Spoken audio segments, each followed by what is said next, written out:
श्रीमती जसवंती बहन जमुनादास पोपट की शुरुआत 80 रुपए उधार लेकर हुई थी। वो कंपनी आज के टाइम में 1600 करोड़ की कंपनी कैसे बन गई है जानेंगे आज के वीडियो के अंदर। तो जानने के लिए वीडियो को देखते रहिए और अभी तक आपने मेरे चैनल को सब्सक्राइब नहीं किया प्लीज सब्सक्राइब कर लीजिए, क्योंकि इस चैनल पे मैं ऐसी इंटरेस्टिंग वीडियोस बनाकर अपलोड करता हूं तो उनके बारे में आपको पता चलते रहेगा। लिज्जत पापड़ एक ऐसा ब्रांड जिसकी शुरुआत 80 रुपए उधार लेकर 7 महिलाओं ने की थी और इन महिलाओं ने कभी भी नहीं सोचा था कि इनको बहुत बड़ा बिजनेस बनाना है। इनकी तो चाहत सिर्फ इतनी थी कि ये कुछ पैसे कमा सके और साथ ही साथ में अपनी जैसी गरीब महिलाओं को रोजगार प्रोवाइड कर सके। लेकिन दोस्तों आप यकीन नहीं मानेंगे, जिस बिजनेस की शुरुआत 7 महिलाओं ने की थी आज उस बिजनेस में 45,000 से भी ज्यादा महिलाएं काम कर रही है और इन्होंने अपने बिजनेस को इंडिया के अलावा America, UK, France, Italy, Germany, Canada ऐसे और भी 25 देशों में फैला लिया है। अब दोस्तों सवाल ये उठता है कि जिस बिजनेस शुरुआत कैसे हुई।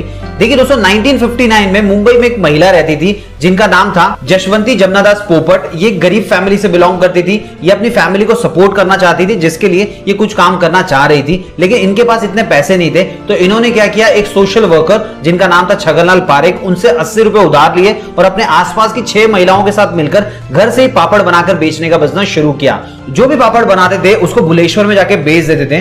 पहले दिन इन्होंने लगभग 1 किलो पापड़ बेचा जिसमें इनको 50 पैसे का प्रॉफिट हुआ। उसके बाद में अगले दिन इनका 2 किलो पापड़ बिका जिसमें इनको लगभग 1 रुपए का प्रॉफिट हुआ। अब दोस्तों ये सातों महिलाएं गुजराती फैमिली से बिलोंग करती थी, इसलिए इनको पापड़ बनाना, खाखरा बनाना, अचार बनाना ये तो बहुत ही अच्छे से आता था। इसीलिए इनके पापड़ की जो क्वालिटी थी वो बहुत अच्छी थी, टेस्ट बहुत अच्छा था, जिसकी वजह से लोगों ने बहुत ही जल्दी इनके पापड़ को पिकअप करना शुरू किया। और साथ ही साथ में इनके आसपास की जो महिलाएं थी उनमें भी एक बात फैलने लग गई कि कुछ महिलाएं हैं जो अपने घर से ही पापड़ बनाकर बेचती है और वो पैसे भी कमा रही है। तो कुछ महिलाएं इनके पास आई, उन्होंने कहा कि हम भी काम करना चाहते हैं। तो इन्होंने खुले दिल से उनका स्वागत किया और अपने साथ उनको काम पे लगा दिया, क्योंकि दोस्तों इनका बिजनेस शुरू करने का यही मकसद था कि ये खुद भी पैसे कमाना चाहते थे और साथ ही साथ में अपने जैसी जो महिलाएं थी उनको भी कमाने का मौका देना चाहते थे। और दोस्तों देखते ही देखते 3 महीने के अंदर 7 महिलाओं से 25 महिला हो गई। और मैं आपको बता दूं इनमें से एक भी ओनर नहीं थी, बल्कि सारी की सारी ओनर थी, क्योंकि ये लोग कोऑपरेटिव बिजनेस जैसे ऑपरेट किया करते थे। मतलब जो भी प्रॉफिट होगा वो सब में बराबर बटेगा, कोई भी एक सिंगल ओनर नहीं होगा। तो दोस्तों देखते ही देखते महिलाएं इनके साथ जुड़ने लग गई, ये ज्यादा माल बनाने लग गए, मार्केट में बेचने लग गए और 1 साल कंप्लीट होते होते इन्होंने लगभग 6,196 रुपए का सेल कर लिया था। अब दोस्तों यहां पे मैं आपको एक चीज बोलना चाहूंगा, आज के टाइम में 6,000 रुपए की उतनी ज्यादा वैल्यू नहीं है, लेकिन 1960 में 6,000 रुपए की बहुत ज्यादा वैल्यू हुआ करती थी। तो आप समझ सकते हैं इन्होंने कितना अच्छा सेल किया था।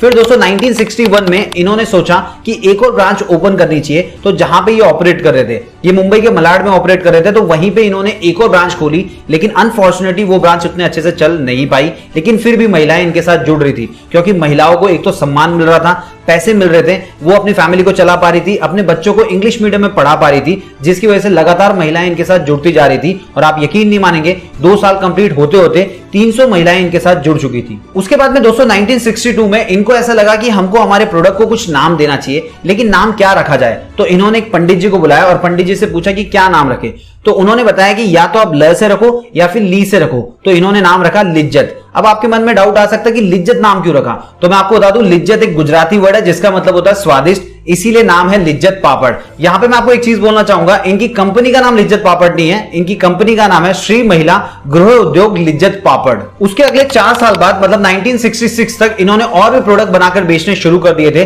जैसे कि खाखरा, मसाला, गेहूं का आटा वगैरह वगैरह। और दोस्तों मैं आपको बता दूं 1988 आते आते ये साबुन बनाकर भी बेचने लग गए थे। इनके ब्रांड का नाम था सासा।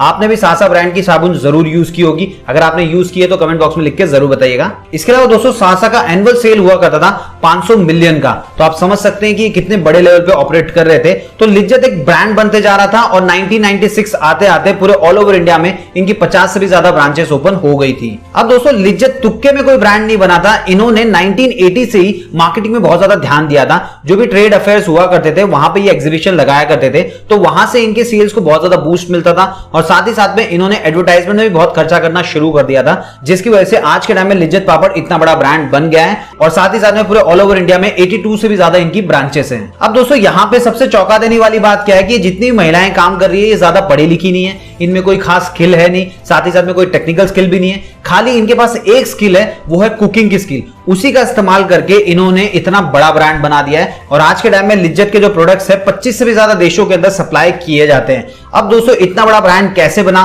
कैसे ये कंपनी इतनी बड़ी बनी, इसके पीछे टोटल 5 रीजन थे। तो चलिए उनके बारे में डिस्कशन कर लेते हैं। सबसे पहला है